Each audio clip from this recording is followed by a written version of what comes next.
한국에서는 내 집 마련이라는 말이 마치 인생의 업적처럼 여겨집니다. 특히 수도권에 사는 청년들에게는 집을 사는 것이 점점 더 멀어지는 목표로 느껴지죠. 부모 찬스 없인 불가능하다. 30년을 일해도 서울 아파트는 못 산다는 말이 현실이 되어버린 시대입니다. 주택 가격은 천정부지로 치솟고 전월세 시장마저 불안정하여 많은 이들이 기본적인 주거 안정조차 위협받는 상황에 놓여 있습니다. 이러한 현실 속에서 내 집은 단순한 주거 공간을 넘어 미래를 위한 투자이자 사회적 성공의 척도처럼 인식되곤 합니다. 그런데 북유럽에 위치한 노르웨이에서는 집을 갖는 일이 전혀 특별한 일이 아닙니다.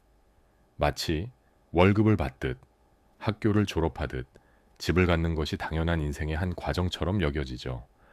실제로 노르웨이의 자가 주택 보유율은 80%를 넘습니다. 이는 유럽 평균보다도 훨씬 높고 한국보다도 훨씬 안정적인 수치입니다. 놀라운 점은 이러한 높은 자가율 속에서도 부동산 투기 문제나 집값, 폭등 같은 사회적 불안을 찾기 어렵다는 사실입니다. 어떻게 이런 일이 가능할까요? 그 해답은 단순히 부동산 정책이나 시장 논리 그 이상에 있습니다. 노르웨이 사람들에게 있어 집이란 재산이기 이전의 삶의 기반이라는 뿌리 깊은 인식이 존재합니다. 그들은 집을 사고 팔며 돈을 버는 수단이 아니라 안정적으로 살아가는 공간으로 생각합니다.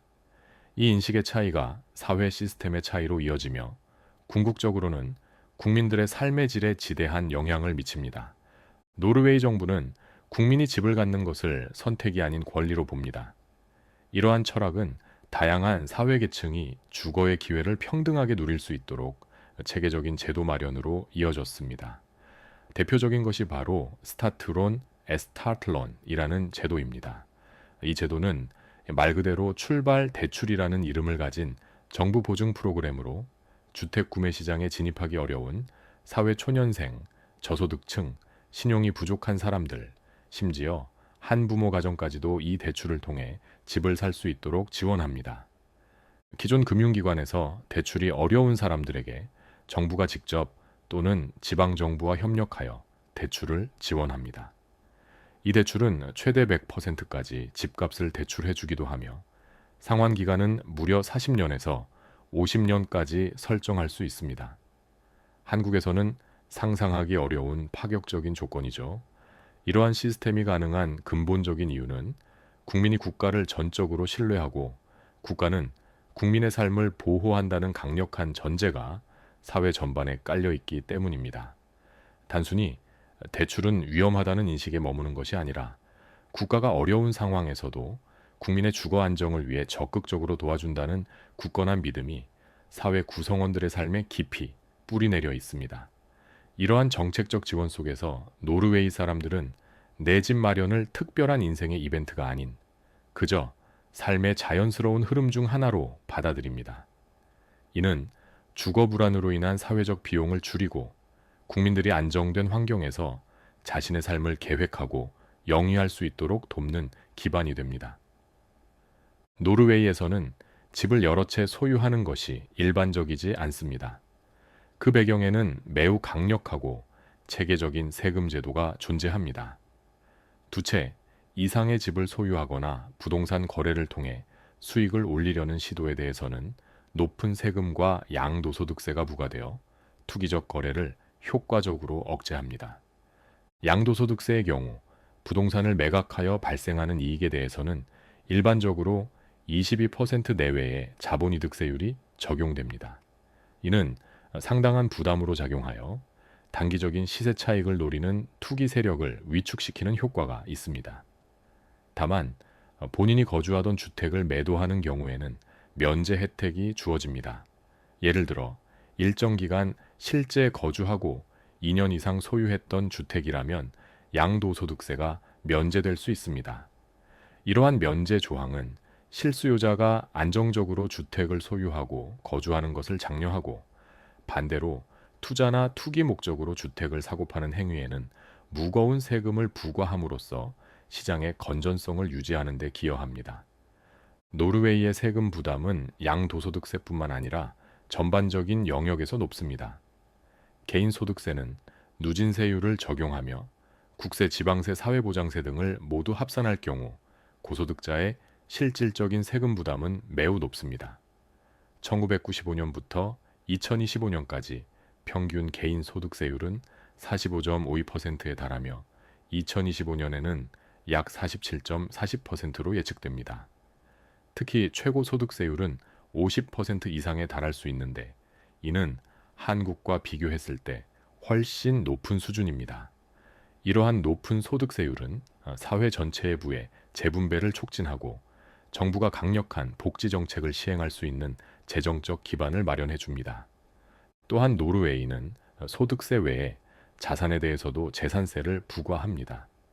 지방세 성격의 재산세는 각 지자체에서 부과 여부와 세율을 결정하는데 일반적으로 부동산 가치의 0.2%에서 0.7% 범위 내에서 지자체별로 다릅니다.